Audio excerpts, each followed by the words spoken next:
There'll be a video showing my 1961 Western Electrics Bell Systems 500 set from 1961. I've had this for a few years. I got it from America over eBay.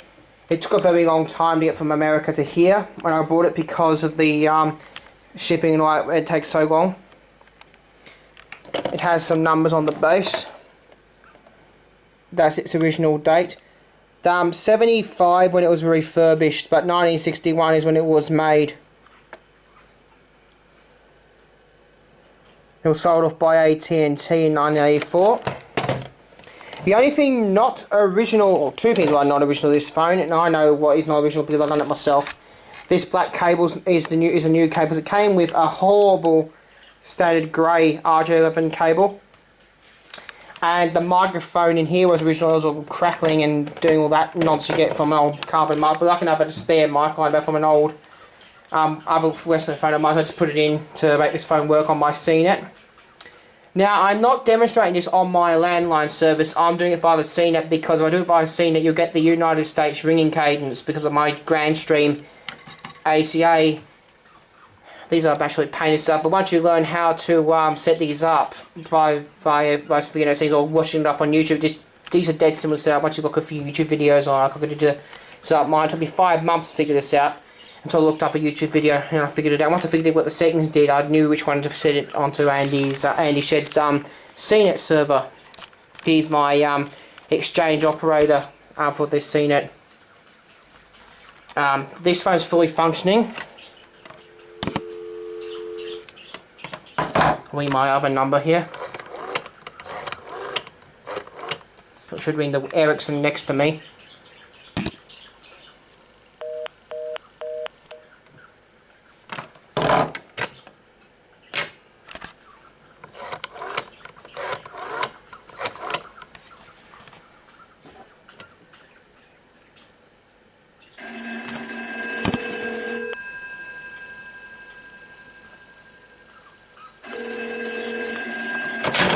Now I am having an issue with this ATA though. This is actually my ATA number 2 actually. I got 2 of these.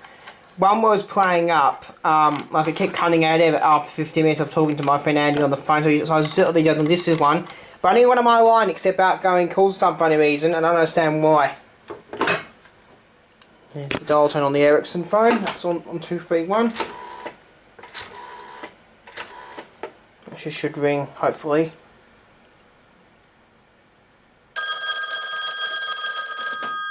There's that nice American ringing cadence.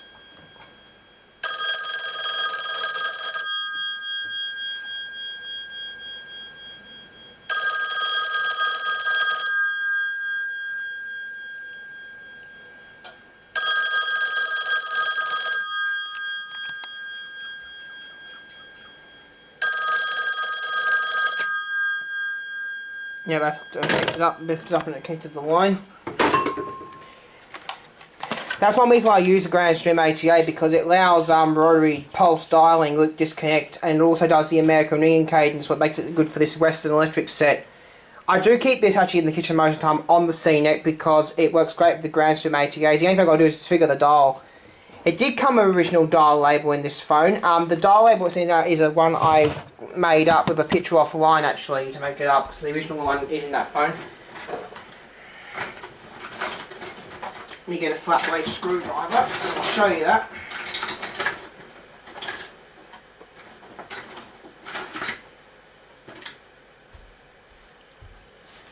Now, I don't want to scratch up this dial because I don't want to ruin it, so I'm be careful, there we go.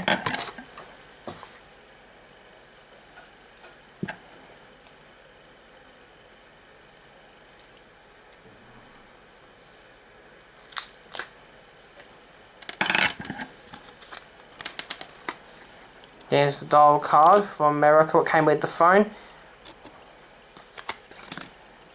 Here's my reproduction label. I'll come back in a short moment and I'll show you the inside of the phone. Right, this is inside my 500 set. I had to do some work on the bell. When I got this bell, the bell did not ring.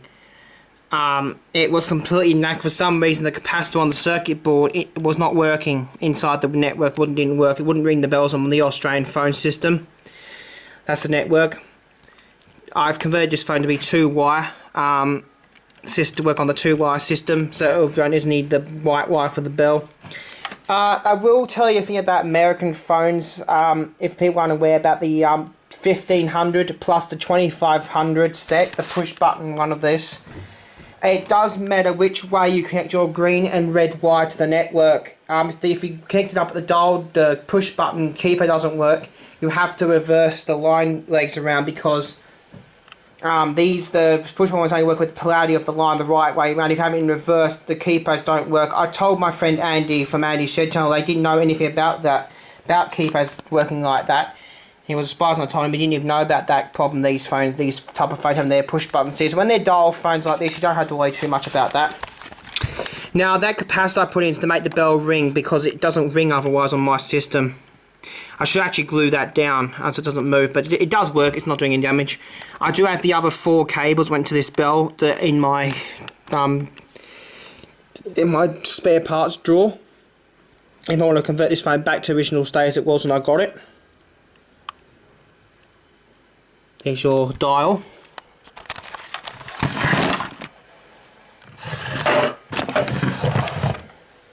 And also, I think I know why the bell wasn't working, because it had a problem with the bias spring as well, and the bias spring was missing, but I was able to get it to work without the bias spring.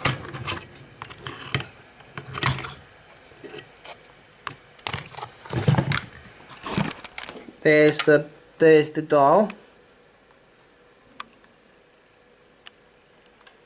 Western Electric phone.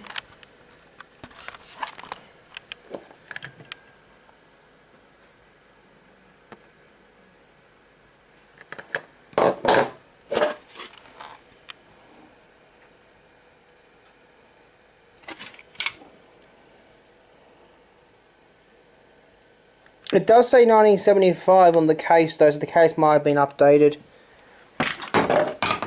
on this phone. The handset's definitely original, I think.